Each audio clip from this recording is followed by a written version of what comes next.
Another trick that works pretty well is to use swells with your instruments. And you sort of saw how I used a timpani in the last video to do a sort of timpani swell up into this section. But now let's use some of the other instruments and do some swells with them into some impacts so it really gets the intensity up in this track. So let's start off with the strings. So what's going to be key is using your mod wheel to control the dynamics of the piece. So if I hold down my mod wheel on the strings instrument here, it's going to be soft and light in the timbre. But when I increase the mod wheel, the tone starts coming out and really gives some extra character to it. So we can record in a held chord and then move the mod wheel up to get this dynamic. And this is going to be between bar 12 and 14. Let's record this in.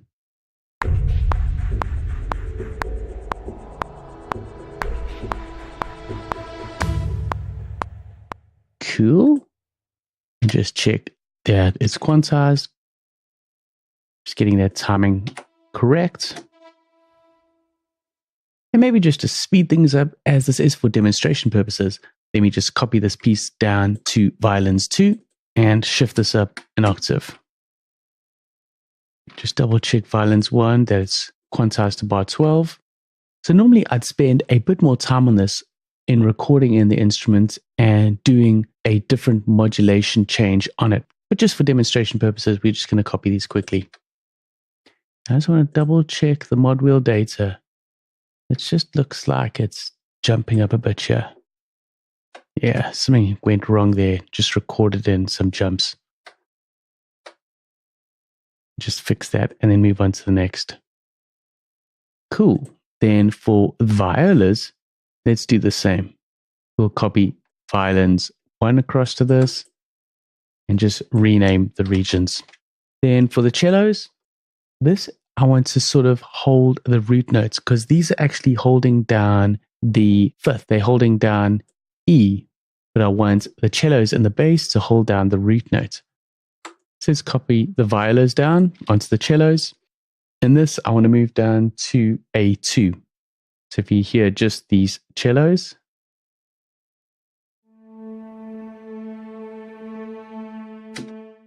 cool, rename the region, and the basses will be exactly the same, just down an octave. So you've got this for the string swell.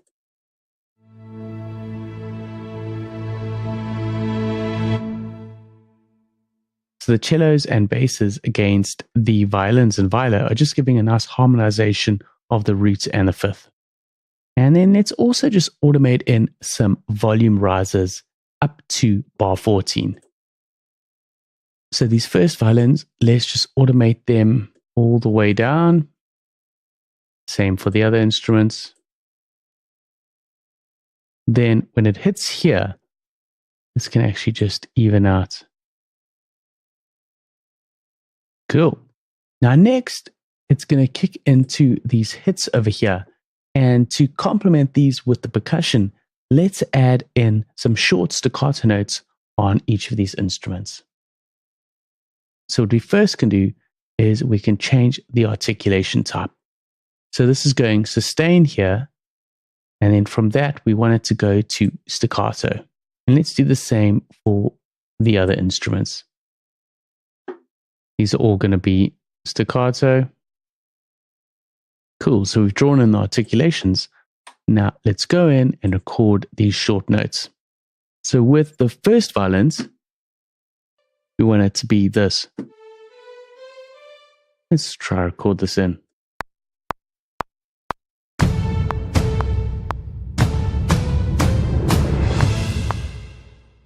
I think that should work.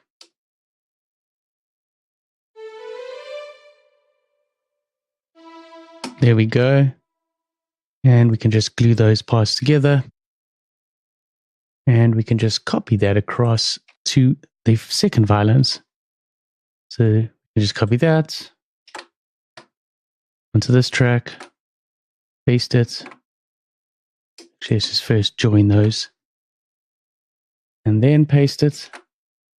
And that'll be up an octave.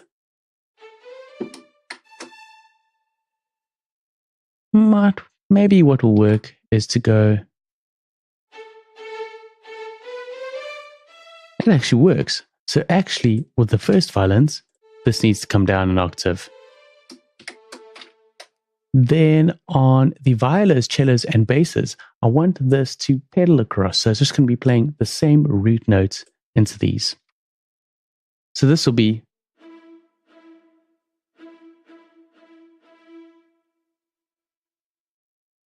Let's try that out.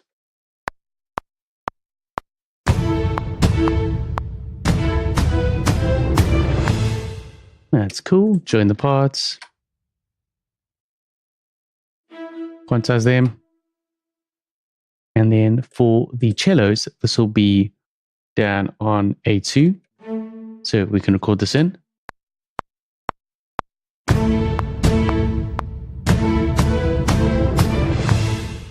Glue those bits together. And then the basses with A1.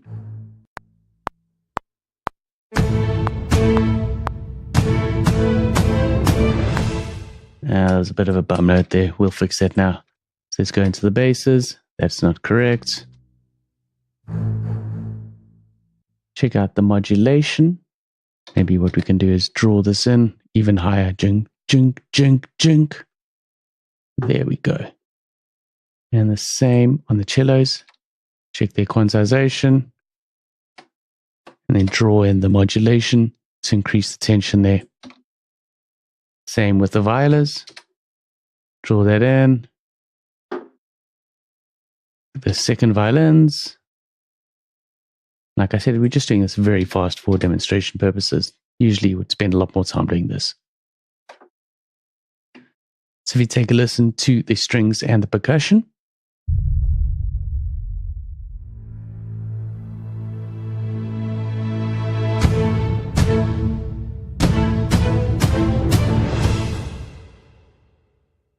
That's sounding pretty good.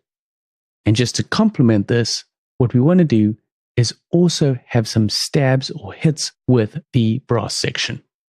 So let's go to the trumpets, and we're just going to pedal on these as well. So the trumpets will be on A2. We're going to record that in.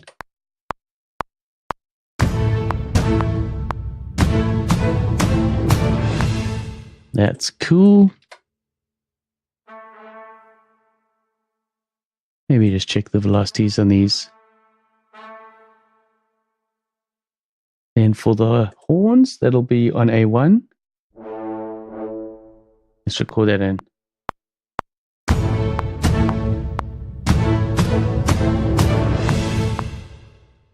Check the quantization.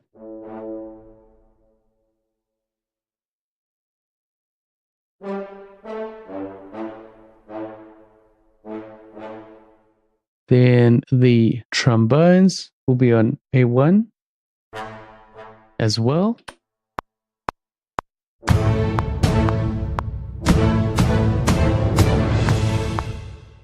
And the cimbasso on A0.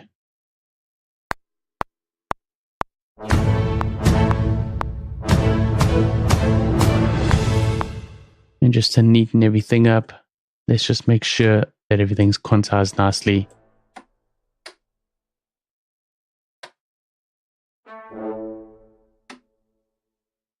There we go. There it is. Now let's take a listen back from the intro section through into this breakdown sound design elements and then into the main theme and hear what it's sounding like. Here we go.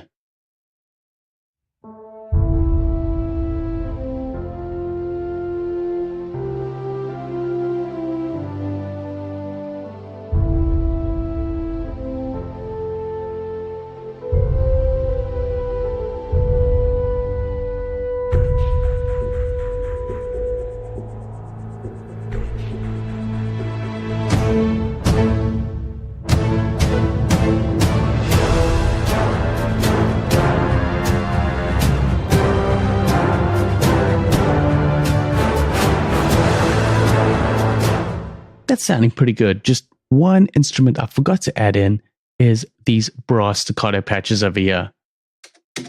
So let's just quickly go in and add that. So that's going to be... And then we'll add in the octaves. Let's record that in.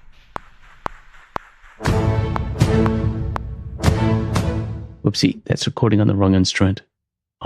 Just make sure that you've selected the right instrument. Here we go.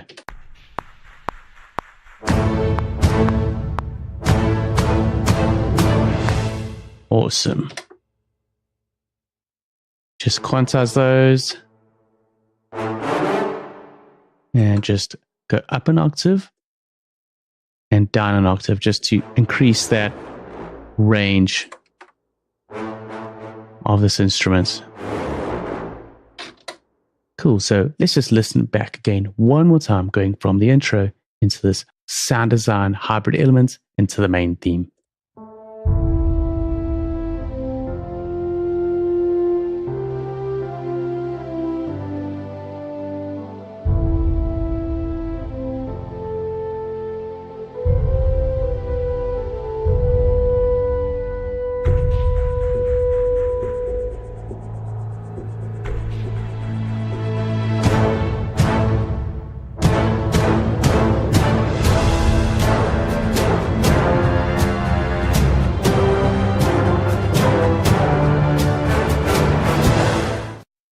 That's sounding awesome. So that transition really works well by giving that synthetic element into some hits and swells into the main theme. So we've covered quite a bit of ground, and through the series, I've been adding some reverbs onto the tracks. Now, in the next video, let me go into more detail on reverb and how it can be used to gel all your different instruments together.